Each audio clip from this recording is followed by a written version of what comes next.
अस्सलाम वालेकुम। Last chapter है बेटा हमारे पास atomic and nuclear physics chapter number 18 by sir Abdul Ghafoor. Start करते हैं बेटा। ज़्यादा कोई लेंथी नहीं है, ये इजी है और सारे बेसिक कॉन्सेप्ट्स ही हैं। टच ही किया हुआ है सारी हिस्ट्री और कॉन्सेप्ट्स को। अगर देखते हैं, सबसे पहला topic atoms and atomic nucleus है। What is atomic number? Atomic number क्या होता है बेटा? किसी भी एटम के अंदर जो जितने नंबर ऑफ प्रोटॉन्स होते हैं उसको हम एटॉमिक नंबर कहते हैं। इसको रिप्रेजेंट किया जाता है जी से। व्हाट इज एटॉमिक मास या मास नंबर? ये दोनों एक ही चीज़ें हैं। एटॉमिक मास या मास नंबर इक्वल होता है नंबर ऑफ न्यूक्लियॉन्स। अब न्यूक्लियॉन्स क्या होता है? Number of proton and number of neutron. क्योंकि ये सबसे ज़्यादा जो हैवी थिंग्स होती हैं न्यूक्लियस के अंदर, वो प्रोटॉन और न्यूट्रॉन ही होती हैं। तो इन दोनों का जो सम होता है बेटा, वो क्या होता है? Atomic mass. सिर्फ अगर प्रोटॉन की बात की जाए तो एटॉमिक नंबर, अगर दोनों की बात की जाए प्रोटॉन और न्यूट्रॉन की, तो वो क्या होता है? Atomic mass. इलेक्ट्रॉन्स भी आपके पास बेटा एटम में मौजूद होते हैं, लेकिन एटम जो उसका मास होता है वो बहुत थोड़ा होता है, वो कोई कंट्रीब्यूट नहीं करता आपके पास ना एटॉमिक मास के अंदर या एटॉमिक नंबर के अंदर। तो इसलिए इलेक्ट्रॉन को हम अज्यूम ही नहीं करते कि इसकी वजह से भी एटम में कोई मास आ रहा है। खैर, उसके बाद न्यूट्रॉन नंबर है। What is neutron number? नाम से जाहिर हो रहा है कि एक न्यूक्लियस के अंदर कितने न्यूट्रॉन पाए जा रहे हैं, उसको हम न्यूट्रॉन नंबर से जाहिर करते हैं। कैपिटल एन से भी जाहिर करते हैं, स्मॉल एन से भी जाहिर करते हैं। तो इसके लिए कोई स्पेसिफिक सिंबल नहीं है, ठीक है। स्मॉल एन भी है, कैपिटल एन भी है, ठीक है। केमिस्ट्री में आप देखेंगे स्मॉल एन से किया गया, फिजिक्स में हमारे पास कैपिटल एन से किया गया। हाँ, वो एटॉमिक नंबर और एटॉमिक मास ए और जी से किया गया। डिफाइन आइसोटोप, ये बड़ी दफ़ा बेटा बोर्ड में आया हुआ है। What is isotope and give example of isotope. Isotope एक ऐसा एटम होता है, ठीक है, जिसके अंदर नंबर ऑफ प्रोटॉन तो सेम होते हैं, लेकिन नंबर ऑफ न्यूट्रॉन क्या होते हैं? डिफरेंट होते हैं, ठीक है। जिसकी वजह से इनका एटॉमिक नंबर सबका सेम होता है, लेकिन मास नंबर क्या होता है? सबका डिफरेंट होता है। एक और चीज़, इनकी केमिकल प्रॉपर्टीज सबकी सेम होती है, क्योंकि केमिकल प्रॉपर्टीज डील करती हैं प्रोटॉन नंबर के साथ। और जबकि जो फिजिकल प्रॉपर्टीज होती हैं, ये क्या होती हैं? ज़रा डिफरेंट होती हैं। इसमें जिस तरह प्रोटियम है, प्रोटियम में एक प्रोटॉन होता है और 0 न्यूट्रॉन होते हैं, ये लिख लीजिएगा। ड्यूट्रियम है, इसके अंदर एक प्रोटॉन होता है और एक ही क्या होता है? न्यूट्रॉन होता है। ट्रिटियम में एक प्रोटॉन होता है और दो क्या होते हैं? न्यूट्रॉन होते हैं। नेचुरल रेडियोएक्टिविटी क्या है बेटा? अगेन इसको अगर हम सेपरेट करते हैं, नेचुरल मीन जो स्पॉन्टेनियस हो रही हो, ठीक है, कुदरती तौर पर। रेडियोएक्टिविटी क्या है? रेडिएशन का निकलने का प्रोसेस। तो इसको अगर हम जोड़ें, the spontaneous emission of radiation, radiation का अपने आप ही निकलना कहाँ से? अनस्टेबल न्यूक्लियाई से। क्योंकि स्टेबल न्यूक्लियाई तो सारी बात है, टूटेंगे ही नहीं। तो अनस्टेबल न्यूक्लियाई जो होते हैं बेटा, उनसे रेडिएशन निकलती हैं, उनको हम क्या कहते हैं? Radio activity. और ऐसी चीज़ें जो रेडिएशन निकालें, उनको हम कहते हैं रेडियो एक्टिव एलिमेंट्स। अब टाइप्स ऑफ रेडिएशन कौन कौन सी? अल्फा पार्टिकल्स हैं, बीटा पार्टिकल्स और गैमा रेज हैं। बैकग्राउंड रेडिएशन और कॉस्मिक रेडिएशन है, बड़ा इंपॉर्टेंट शॉर्ट क्वेश्चन है कि what is background radiation and cosmic radiation. Background radiation बेटा, हमारी पूरी जो एटमॉस्फेयर है ना, जो पानी हम पीते हैं, जिस घर में हम रह रहे हैं, ठीक है, हमारे इर्द गिर्द जो हवा है, इसके अंदर किसी न किसी लेवल के ऊपर ट्रेस अमाउंट के रेडियो एक्टिव चीज़ें मौजूद होती हैं। और यही जो रेडियो एक्टिव चीज़ें हैं बेटा, ये आपके पास थोड़ी बहुत रेडिएशन बनाती हैं, जो हम परसीव होते हैं, लेकिन ये सेफ लिमिट में होते हैं, इससे मसला कोई नहीं होता। तो ये आपके radiation present in atmosphere due to radioactive substances is called background radiation, ठीक है। बैकग्राउंड रेडिएशन इसलिए जो पीछे से आ रही होती हैं, ठीक है। ये इसके कोई मतलब कि अगर हमके प्रॉपर सोर्स, अगर हमके वो नहीं है, बस चलती मिलती रेडिएशन है। कॉस्मिक रेडिएशन, हाँ, ये एक बड़ी इंपॉर्टेंट है बेटा। कॉस्मिक रेडिएशन वो रेडिएशन है जो आउटर स्पेस से आते हैं। Radiation coming on earth from the outer space is called cosmic radiation. In radiation के अंदर ज़्यादा प्रोटॉन होते हैं, इलेक्ट्रॉन होते हैं, अल्फा पार्टिकल्स होते हैं और लार्जर न्यूक्लियास होते हैं। फिर आपके पास आता है सेकेंडरी रेडिएशन। अब होता क्या है? प्राइमरी रेडिएशन आती हैं बेटा, सारी बात है, वैक्यूम से चल कर आती हैं, लेकिन जैसे ही एटमॉस्फेयर में एंटर होती हैं अर्थ के, तो इनके जो प्रोटॉन्स वगैरह हैं, ये हमारे अर्थ के एटम्स के साथ रिएक्ट करते हैं और उनको भी रेडियोएक्टिव बना देते हैं, जिसकी वजह से सेकेंडरी रेडिएशन निकलती हैं, ठीक है। इसमें एक्सरेज आ जाते हैं, मियॉन्स आ जाते हैं, प्रोटॉन्स आ जाते हैं, अल्फा पार्टिकल्स, इलेक्ट्रॉन और न्यूट्रॉन आ जाते हैं। ये एक रेडियो एक्टिविटी है बेटा, 57% नेचुरल रेडियो एक्टिविटी है, 20% रेडॉन गैस से है, 2% फॉल आउट है, 21% बेटा क्या हमारे पास कॉस्मिक रेडिएशन है। ठीक है, अगेन अगर सेकेंडरी रेडिएशन का मैं आपको थोड़ा सा विजुअलाइजेशन दूं तो ये इस तरह से होता है बेटा कि आपके पास फॉर एग्जांपल मैं ये कहता हूँ कि ये कॉस्मिक रेडिएशन आ रही है। कॉस्मिक रेडिएशन हमारे जो एटमॉस्फेयर के मॉलिक्यूल्स हैं उनके ऊपर गिरी, ठीक है, इनके ऊपर कॉस्मिक रेडिएशन गिरेंगी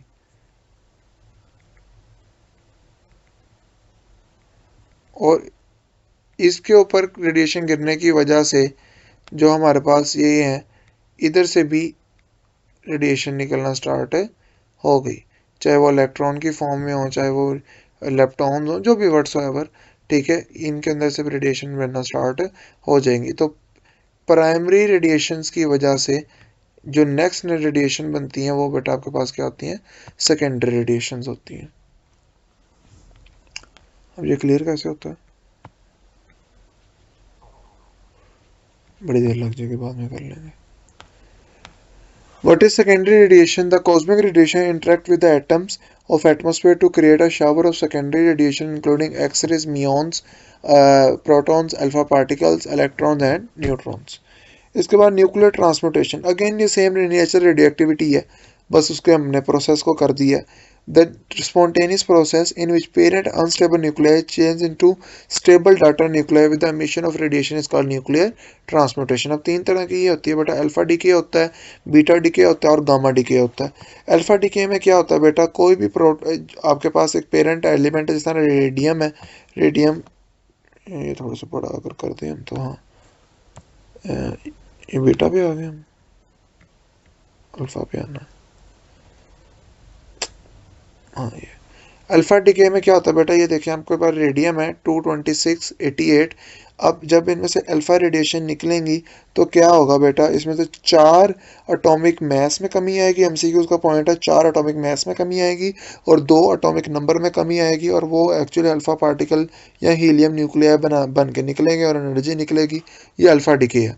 अल्फा डीके एक ऐसी ट्रांसम्यूटेशन है जिसके अंदर बेटा 4 एटॉमिक मास में कमी आती है और 2 एटॉमिक नंबर में आती है। इसकी नेचुरल एग्जांपल रेडियम से रेडॉन बनना। इसके बाद बेटा बीटा रेडिएशन है। बीटा रेडिएशन में बेटा क्या होता है, ये बड़ी एक इंटरेस्टिंग सी रेडिएशन है, आपके पास टाइप है कि इसके अंदर जो आपके पास एटम है वो इसमें एटॉमिक मास तो सेम रहता है लेकिन एटॉमिक नंबर क्या हो जाता है, चेंज हो जाता है। इधर बेटा 7 आना है, ये बुक में इधर से गलती हुई है, इधर 7 आना है, ठीक है, और बीटा पार्टिकल निकलते हैं। अब बच्चे सोचते हैं कि सर ये कैसे हो सकता है, एटॉमिक मास सेम है लेकिन एटॉमिक नंबर चेंज हो गया, हालांकि इन दोनों को प्लस करके आता है बेटा। इसी सिंपल सी एक्सप्लेनेशन ये है बेटा कि आपके पास अगर ये सारे मिट जाएं, हाँ मिट गए। अब हम अगर हम ये देखें इधर ओवल स्ट्रक्चर, ये मेरे पास न्यूट्रॉन आ रहे हैं। अगर मैं कार्बन 14 की बात करता हूँ, कार्बन 14 के अंदर बेटा आपके पास 6 प्रोटॉन है और टोटल इसका 14 है। तो इसमें अगर हम देखें, पहले ये प्रोटॉन ही बना देते हैं, 6 प्रोटॉन बना देते हैं पहले, ठीक है, 1 2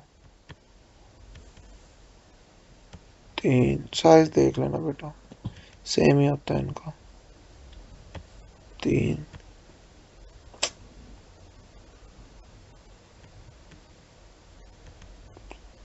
4 5 6, ये 6 के 6 क्या है बेटा, प्रोटॉन है। अब अगर हम न्यूट्रॉन निकालें 14 में से, आपके पास 6 अगर प्रोटॉन है तो आपके पास न्यूट्रॉन कितने होंगे, न्यूट्रॉन खैर से बेटा आपके पास होंगे 8। अब हमने 8 न्यूट्रॉन बनाने हैं, 1 2 3 4 5 6 7 8। अच्छा, ये 8 न्यूट्रॉन बन गए और 6 मेरे पास क्या हो गए, प्रोटॉन हो गए, टोटल अगर आप काउंट करें तो ये 14 होंगे। अब जो न्यूट्रॉन होता है ना, वो एक्चुअली एक प्रोटॉन और एक न्यूट्रॉन इलेक्ट्रॉन से मिलकर बना होता है, ठीक है। तो अब होता क्या है इसके अंदर कि आपके पास एक प्रोटॉन है, ये प्रोटॉन जो आपके पास है ये ब्रेक होगा और ये क्या बन जाएगा, प्रोटॉन बनाएगा। क्या बनाएगा, प्रोटॉन बनाएगा। और एक जो इलेक्ट्रॉन है वो न्यूक्लियस के अंदर से एमिट हो जाएगा, एक इलेक्ट्रॉन न्यूक्लियस के अंदर से क्या हो जाएगा बेटा, एमिट हो जाएगा, और ये बाहर निकल गया। ऐसा इलेक्ट्रॉन जो न्यूक्लियस के अंदर से निकले वो बीटा पार्टिकल होता है। अब आप इसको काउंट करो, अभी भी ये 14 होंगे, हालांकि एक न्यूट्रॉन भी तो कम हुआ ना। असल में होता ये है कि न्यूट्रॉन टूटता है, तो न्यूट्रॉन टूटा, उसकी जगह प्रोटॉन आ गया, एटॉमिक मास तो सेम रहा लेकिन एटॉमिक नंबर क्या हो गया, चेंज हो गया, ठीक है। और एक इलेक्ट्रॉन जो अंदर से निकला बेटा वो आपके पास क्या आ गया, बीटा पार्टिकल आ गया। इसके बाद न्यूक्लियर ट्रांसमिटेशन में गैमा रेडिएशन है। गैमा रेडिएशन इसलिए होती है बेटा, ये अल्फा और बीटा के लॉन्ग निकलती हैं, इसमें कोई चेंज नहीं आता, इसमें बस आपके पास जो न्यूक्लियस होता है वो हायर स्टेट में चला जाता है, एक्साइटेड स्टेट में चला जाता है, जिसकी वजह से जब वो दोबारा ग्राउंड स्टेट में आता है तो अपने साथ क्या निकालता है, गैमा रेडिएशन निकालता है। इसके बाद नेचर और प्रॉपर्टीज़ हैं। अल्फा पार्टिकल के ऊपर +2 चार्ज होता है, बीटा पे -1 होता है, गैमा पे कोई चार्ज नहीं होता। अल्फा पार्टिकल सबसे कम पेनिट्रेट करती हैं, बीटा पार्टिकल में सबसे ज़्यादा पेनिट्रेशन होती है, इससे ज़्यादा पेनिट्रेशन होती है, गैमा में सबसे ज़्यादा पेनिट्रेशन होती है। इसके बाद बेटा अगर अल्फ़ा पार्टिकल देखें तो इसकी रेंज जो है वो फ्यू सेंटीमीटर है, और ये ऑर्डिनरी जो एल्यूमिनियम फॉयल है वो भी अल्फ़ा पार्टिकल को क्या कर देती है, रोक लेती है। बीटा पार्टिकल थोड़े से ज़्यादा हाई एनर्जी इलेक्ट्रॉन्स होते हैं, और ये आपके पास speed of as close to the speed of light. Beta particle में able to penetrate several millimetre of aluminium. ये इलेक्ट्रोमैग्नेटिक रेडिएशंस होती हैं, और ये कम से कम बेटा 30 सेंटीमीटर लेड को भी पार कर सकती हैं, 2 किलोमीटर एयर में भी निकल सकती हैं।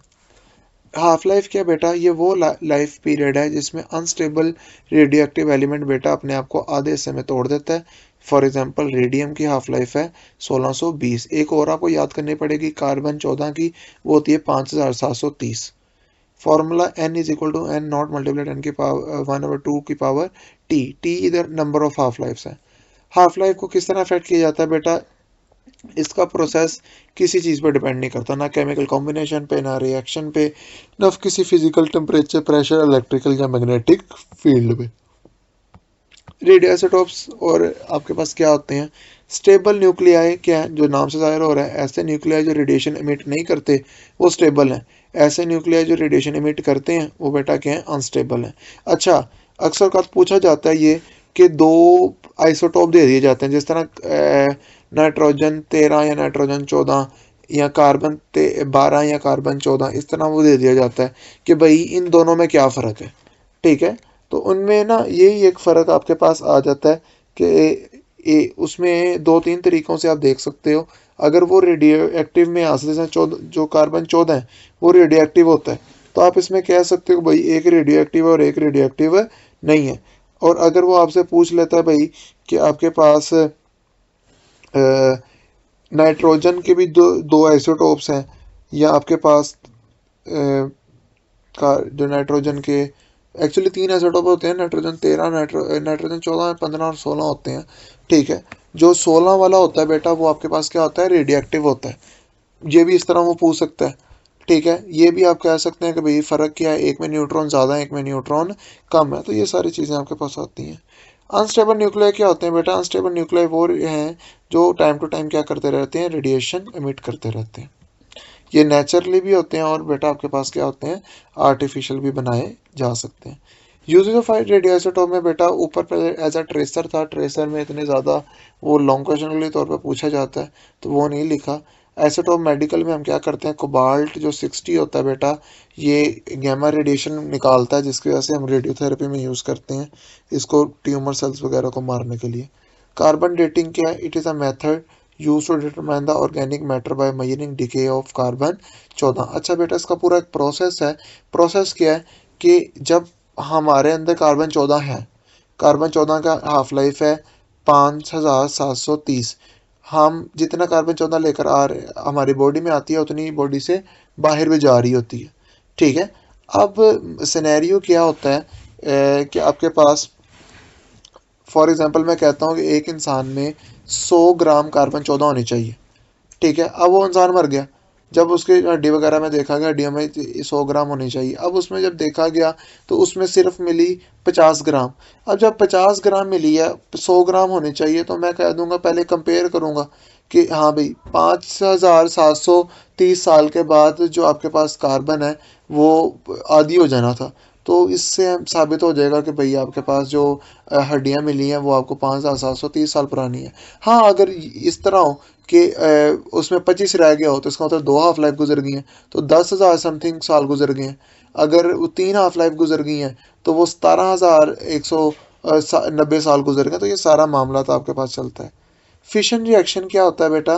फिशन रिएक्शन एक ऐसा रिएक्शन है जिसमें हैवी न्यूक्लियस जो है स्मॉलर न्यूक्लियाई में क्या होता है, टूटता है, एनर्जी क्या होती है, रिलीज होती है। फिशन फ्रैगमेंट्स क्या होते हैं?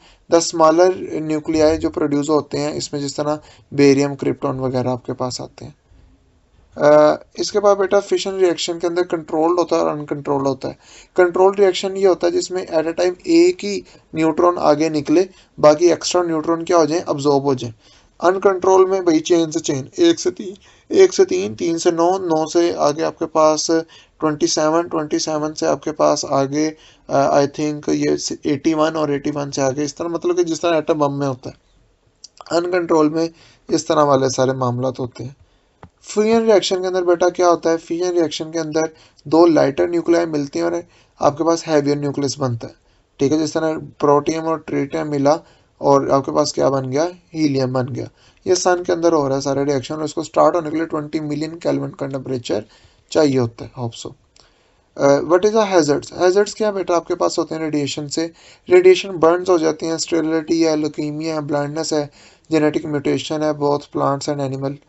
प्रिकॉशन क्या है बेटा? जो रेडियो एक्टिव मटीरियल है उनको थोंग या फोर्सेप से पकड़ो, रबर ग्लव्स यूज़ करो, रेडियो एक्टिव को लेड कंटेनर्स में रखो, कोई कभी पॉइंट ना करो एक पर्सन के ऊपर।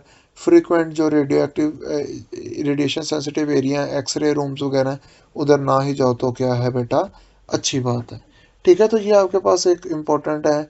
लॉन्ग क्वेश्चन में बेटा इसके आपके पास क्या कहते हैं, रेडियो एसिड न्यूमेरिकल जिसमें आ जाते हैं। आपके पास एग्जांपल है जो आई थिंक पहली एग्जांपल आई हुई है बोर्ड में एक दफ़ा, और ट्रांसमिटेशन इंपॉर्टेंट है, रेडियो एक्टिव आइसोटोप्स के यूजेस इंपॉर्टेंट हैं, मेडिकल में हो गया, एज अ ट्रेसर हो गया, ये व्हाट्सएवर इसमें, ठीक है। ये इंपॉर्टेंट है, अगर मैं आपको दिखा दूँ इधर चैप्टर नंबर, हाँ फिशन फ्यूजन तो इम्पोर्टेंट है ही है, मेडिकल ट्रीटमेंट में एज अ ट्रेसर, ये सारी चीज़ें ना इम्पोर्टेंट है। हाँ ठीक है, अगर बेटा वो पूछ लेता है रेडियोआइसोटोप्स मेडिकल में बताओ, ठीक है, तो अगर वो खाली मेडिकल ट्रीटमेंट पूछता है तो फिर तो सिर्फ इतना ही है। लेकिन अगर वो पूछेगा भाई मेडिसिन में बताओ, तो फिर इसमें रेडियो आइसोटोप 131 भी आएगा, ब्रेन ट्यूमर के लिए फास्फोरस 32 भी आएगा, तो ये सारा आएगा, ठीक है। तो ये याद रखना, अगर वो मेडिसिन में या मेडिकल पूछता है रेडियो आइसोटोप के यूजेस, तो ये तीनों ही आएंगे। अगर मेडिकल ट्रीटमेंट पूछता है तो फिर आपके पास सिर्फ नीचे वाला आएगा। दैट्स इट फॉर टुडे बेटा, टेक केयर, अल्लाह हाफिज़।